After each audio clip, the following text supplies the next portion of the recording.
Hello and welcome to 21st Century. I'm Daljit Dhaliwal.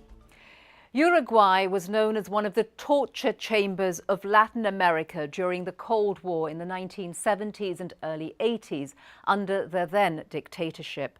Now survivors and relatives of the missing are pressing for the truth about what happened during those dark days in their nation's history. We follow a man determined to help them.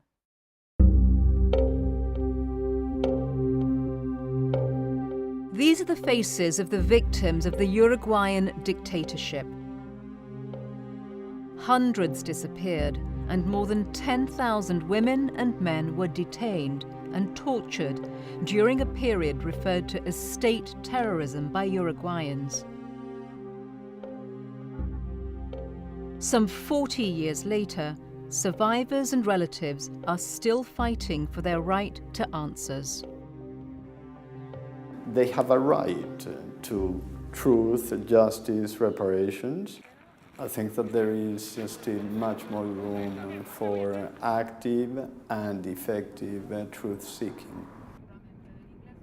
Dr. Pablo de Greff, an independent human rights expert from Colombia, was appointed by the United Nations Human Rights Council to serve as special rapporteur on the promotion of truth, justice, reparations and guarantees of non-recurrence for victims of past human rights crimes around the world. As part of this work, the government of Uruguay invited him there to assess progress in discovering the truth of past atrocities, ensuring justice and compensation for survivors, and preventing the repetition of violations. The abuses of the Uruguayan dictatorship started around 1973. 2 years later, in 1975, an official transnational system of terror driven by 6 nations in South America swept across the continent. The system, called Operation Condor and lasting until 1985, increased political repression and terror and involved transnational intelligence operations and assassination of opponents. A very formal, very active agreement that affected the human rights situations in all the countries in the region. Tens of thousands of people went missing throughout the region during these years of terror. This had a profound impact on Uruguay, the second smallest country in South America.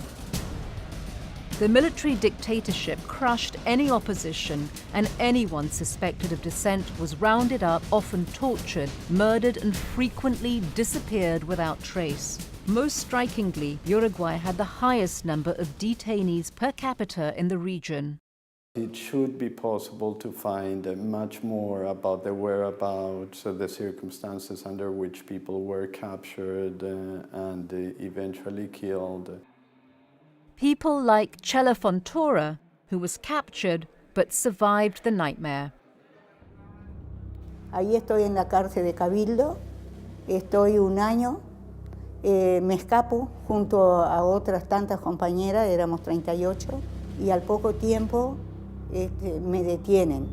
Me presentaban en todos lados como la mujer peligrosa.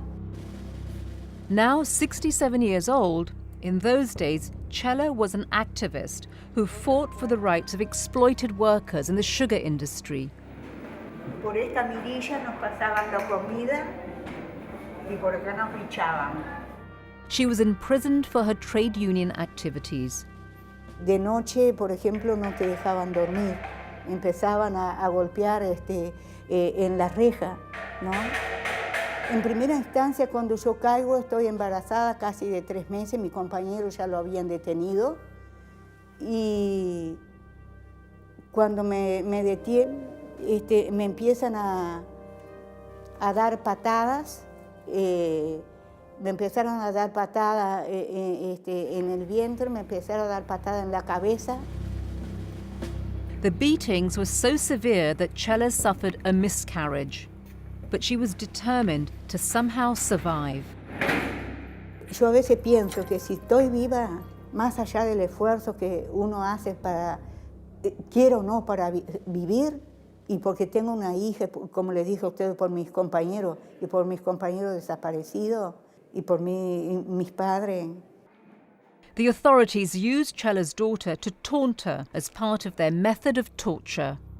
El director de la cárcel una vez me llamó y me empezó a decir que mi hija era más tupamara que yo, mi hija era chiquita, y que estaban esperando para meterla para la cárcel.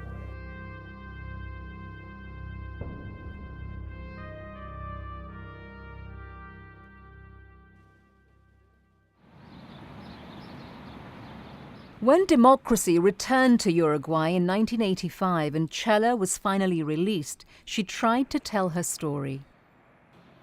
Cuando nosotros decíamos nuestra verdad, nadie nos creía. Now she's getting a chance to tell Pablo de Gref her story. Denuncié todo lo que habían hecho. Aquí queda claro que todo lo que pasó en este país que quieren ocultar. Pablo says while each of the victims wants some measure of justice, some focus their energy on a specific outcome. Some of them are primarily interested in knowing the truth. Some of them are primarily interested in seeing justice done in the sense of criminal justice processes being not just started but also successfully concluded. Some of them are indeed interested in different forms of reparations. And a good number of them are interested in all of them. As the United Nations Special Rapporteur on Truth and Justice, Pablo's mission is clear: to help get to the bottom of what happened to the victims and, now that the dictatorship is over, provide guidance to the authorities on how to comply with international human rights norms. In Uruguay's capital, Montevideo, he meets several high-level government officials, including the president. He also met with Defense Minister Eleuterio Huidobro. A former prisoner himself, Huidobro says he's committed to finding solutions. Toda la que ellos necesiten. Nosotros estamos colaborando activamente en todos los pedidos que nos hace la justicia o los organismos de derechos humanos para tratar de averiguar el destino de los desaparecidos. In 1986, the Ley de Caducidad was passed to protect military and police officers from complaints being filed against them for the crimes that they had committed during the dictatorship. Despite some opposition, in 2011, a new law finally modified the scope of the Ley de Caducidad with a view to end impunity and allow perpetrators of gross human rights violations to be held accountable. Pablo recognizes that although slow, progress has been made in Uruguay in regard to victims of disappearances. One such is Soledad Duchetti Garcia, whose parents were disappeared in 1977 when she was just a baby. Although Uruguayan, the family was living in Argentina when the authorities arrested Soledad's parents. They were accused of being members of a radical left-wing movement. Soledad never saw them again and was brought up by her grandparents. Mi abuelo ya murió hace 2 años y murió sin tener la verdad. But for years, Soledad has fought to find out what happened to them. Since she was 14 years old, she and her grandmother would demonstrate at Plaza Libertad in Montevideo with other concerned relatives of the missing.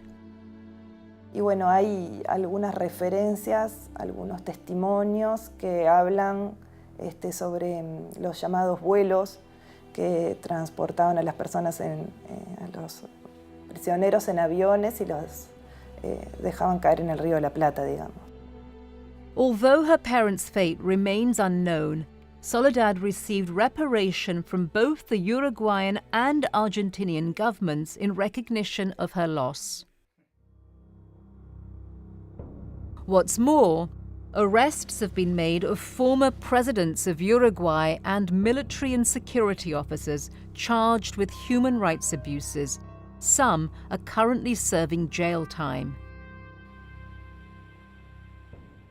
While recognizing that this is a step in the right direction, Pablo feels that more attention needs to be paid to the victims of detention and torture like Chela.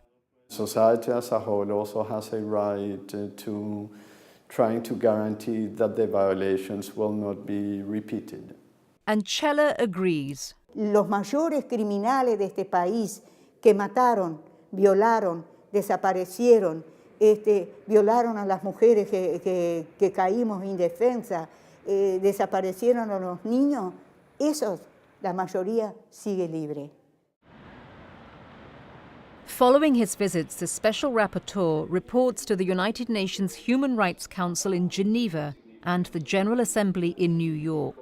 He shares recommendations on how to better deliver justice and reparation to the victims and how to ensure that such acts are not repeated in the future. One of the most poignant moments of Pablo's visit was a stop at Battalion 14, a military garrison where political opponents were detained and sometimes killed and disappeared. Remains of 2 victims who had disappeared were uncovered in 2011. Pablo believes it's likely that with persistence, more human remains could be found, although he is realistic about the fate of many others. That doesn't mean that every single case will be resolved, that the remains of every single disappeared person will be found. But if the political will is there to get to the truth, and determined people like Soledad and Chela keep the memories of these bitter years alive, then Dr. Pablo de Greff is hopeful that justice will be part of Uruguay's future. Because most of the security forces in this part of the world kept meticulous records. It is not impossible to think that much more truth will come to light than has come out thus far.